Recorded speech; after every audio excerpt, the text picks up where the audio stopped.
La mule du père Framboise. Un conte des Hautes-Alpes. D'après le récit de Claudia Pratt, il était une fois dans les Hautes-Alpes, conte aux Alpins, publié par le Club de l'Authentique. Adaptation de Hélène Lou. C'était il y a bien longtemps, au temps où l'on savait encore que la nuit de Noël, pendant la messe de minuit, les animaux de l'étable avaient le pouvoir de parler. Et personne n'ignorait, non plus, qu'il était interdit, sous peine d'un châtiment terrible, d'essayer de les surprendre. Il s'appelait Ambroise, mais on lui disait Framboise.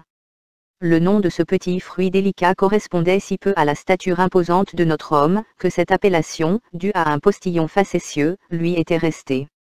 Pendant des années, fier comme Artaban, drapé dans l'uniforme bleu nuit, apparemment rouge, l'uniforme de la Compagnie Générale des Messageries du Dauphiné, il avait conduit la diligence qui reliait Grenoble à Briançon. 12 heures de voyage, par tous les temps, avec le passage du col du Lautaret, à plus de 2000 mètres, par la petite route impériale. Avec les abîmes le long de la Romanche et les jours de malchance, un essieu qui casse ou une roue qui prend feu, quand, à la descente, on tient, la mécanique, serrée trop longtemps. Ah! Qu'il avait belle façon quand il faisait claquer son fouet au-dessus de la croupe de ses 6 chevaux attelés 2 par 2. Car la route, en ce temps-là, était bien trop rude et difficile pour sa mule seule.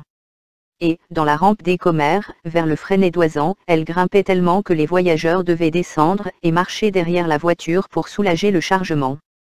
C'était l'occasion de se délasser un peu les jambes, et aussi la langue, d'où la dénomination du lieu.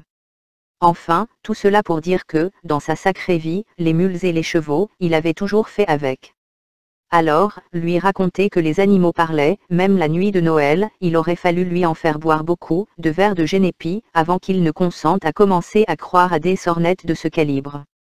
Quand on a voyagé toute son existence, on connaît la vie, tout de même. Quand le père Ambroise eut tellement de rhumatisme, qu'il ne put même plus grimper sur le marchepied d'une calèche, il se dit qu'il était temps d'abandonner la route, et il se retira dans la vallée de la Guisane où il avait vu le jour.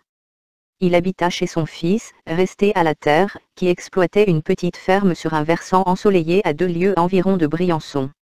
Cet automne-là, malgré les nombreuses remontrances de sa bru, le père Ambroise s'était obstiné à ramasser tout seul les feuilles de frêne pour les chèvres.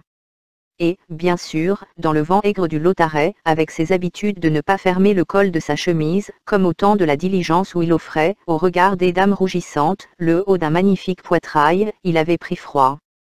Mal en point comme il se trouvait, il n'était pas question pour lui d'accompagner la famille à la messe de minuit. D'ailleurs, la messe, il l'avait déjà manqué tellement de fois. En ce temps-là, dans nos villages, l'hiver venu, toutes les familles se transportaient à l'écurie, pour loger avec les bêtes. Des esprits distingués jugeront sans doute cette pratique extrêmement malsaine, voire inconvenante. C'est pourtant grâce à la chaleur des animaux que les hommes des hautes vallées alpines, pendant des siècles, ont résisté au froid et ont survécu, malgré les cruels et si longs hivers. Aussi, en cette nuit, fameuse entre toutes, tandis que tout le village était rassemblé à l'église, le père Ambroise se retrouva-t-il, seul, à quelques pas des bêtes, dans la pénombre de la lampe à huile, allongé sur sa paillasse, une bouteille d'eau de vie à portée de la main. Dame, c'était Noël, n'est-ce pas? Il était bien décidé à vérifier cette soi-disant conversation des animaux. Il y avait des années qu'il en avait envie. Il se sentait un peu ému et inquiet, malgré tout. Mais, avant de mourir, il voulait en avoir le cœur net. Que se passa-t-il, le temps de l'office, dans la petite écurie? Nul ne le sut jamais précisément. Toujours est-il que lorsque ses enfants revinrent de la messe, ils trouvèrent le vieil homme dans un état d'exaltation tout à fait surprenant et hors de l'ordinaire. Il était secoué de tremblements incoercibles et la sueur ruisselait de son front. On avait de la peine à saisir ses paroles tellement il parlait vite et de manière incohérente. Les bêtes ont parlé durant toute la messe. Je les ai entendues de mes propres oreilles. Je les ai entendues, vous comprenez cela, entendues, comme je vous entends présentement. Je n'ai pas tout compris à cause de ma mauvaise oreille. Et puis c'est Noël, n'est-ce pas? Alors elle parlait tout doucement. En tout cas, je sais bien ce que m'a dit ma mule. Parce que votre mule vous a parlé à vous directement. Parfaitement, ma bru. Elle m'a parlé parce que c'est moi qui l'ai interrogée. Je lui ai dit, écoute, ma vieille mule, on se connaît depuis des ans et des ans, si tu peux parler au cours de cette nuit, fameuse entre toutes, eh bien dis-moi un peu ce que je ferai demain, pour voir. Et elle m'a dit, demain, mon bon maître, elle a dit, mon bon maître, demain, tu fêteras Noël avec tous les tiens, mais, dans 3 jours, pour les saints innocents, nous referons un bout de route ensemble, et comme au bon vieux temps, tu seras, une fois encore, le héros du voyage. Eh bien mon père, c'est tout à fait insensé. Il faut croire qu'elle n'avait pas toute sa tête cette bête. À moins que ce ne soit vous. Mais regardez-vous, vous êtes là grelottant de fièvre, et la sueur coule sur vos joues. Recouchez-vous, vous allez empirer votre mal. Le père Ambroise finit par céder et se recoucha en maugréant. Il se tourna bout d'heure, face au mur de pierre, et finit par s'endormir tandis que les autres s'attablaient pour le réveillon, pressés de déguster la morue à l'oignon, les oreilles de cochon grillées et les 13 desserts. Le lendemain, il fêta Noël avec tout le monde. Il avait retrouvé sa bonne humeur et même, il plaisanta sa bru plusieurs fois, non sans malice. Personne ne souffla mot de la conversation de la nuit et la journée fut très heureuse pour tous. Mais, dans la soirée, les forces du vieil homme faiblirent, et il dut se recoucher précipitamment, en proie à une forte fièvre. Son état déclina rapidement. Il mourut 2 jours plus tard, à la tombée de la nuit, la veille des saints innocents. Sur son visage buriné par la pluie et le vent, il y avait une paix, une sorte de douceur étrange, et il semblait parfaitement satisfait, que tout se fût terminé ainsi. On décida de porter son corps en terre dès le matin suivant, à cause du temps qui se dégradait de plus en plus. Il neigeait et le vent soufflait en rafales, courbant les mélèzes dénudées.